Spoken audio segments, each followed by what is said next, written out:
Okay, Sarah, so reflecting on the session as a whole, what could you have done, if anything, differently?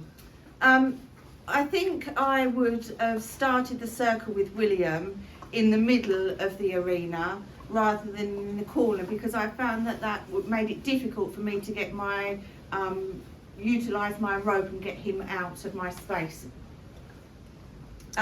Also, I think with Star, he's only 4, and he's only had a couple of Liberty sessions.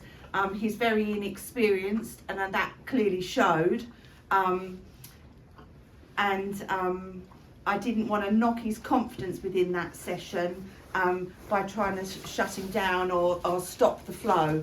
And also bearing in mind that, you know, each session builds towards the next session, you know, and that wouldn't, you know, it has to be fair to him. You know, you could see clearly that it was easy, even though Star was quite exuberant, that he was still easy to keep out. They were both very easy to keep out, and therefore, you know, you can keep the participants safe. William stayed connected during the session. Star, you could see, did lose connection, but you know, they are confident, both of them are confident to be around the participants. So, you know, within the EAS setting, that wouldn't be a concern for me. Thank you.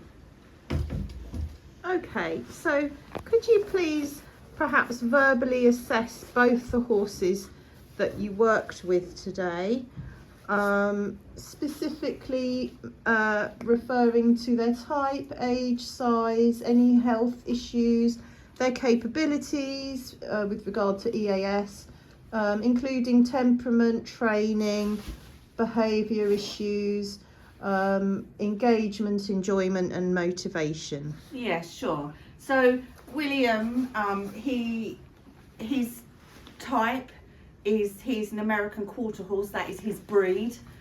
He's 15 years of age and he's 15 one hands.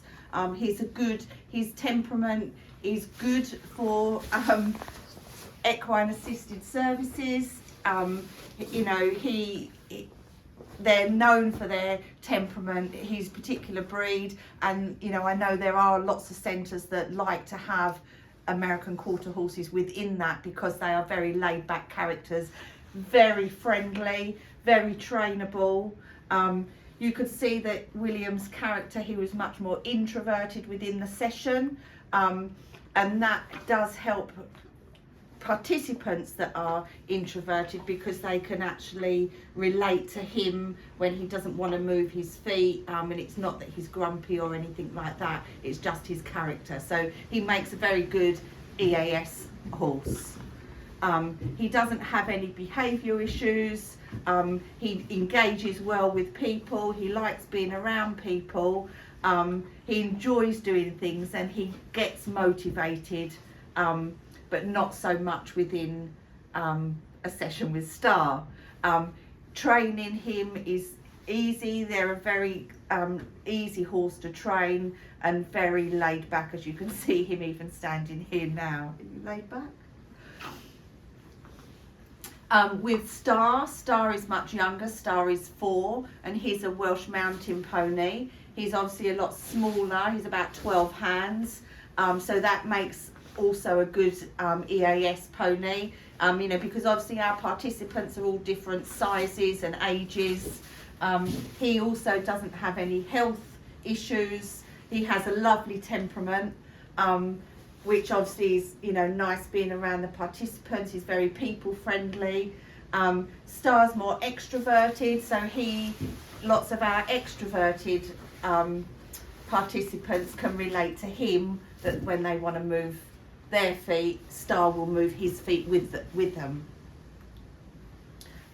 He doesn't have, Star's easy to train, he wants to learn, he's young, so that's not, you know, that's not an issue. Obviously, well, we want very trainable horses within the EAS. You know, they need to be trained to a high standard so we can keep people safe, you know, be effective in our training, and also as well keep it fair to both the horse and the participant. Both the William and Star are confident, they're safe around people, and they also connect to people very easily.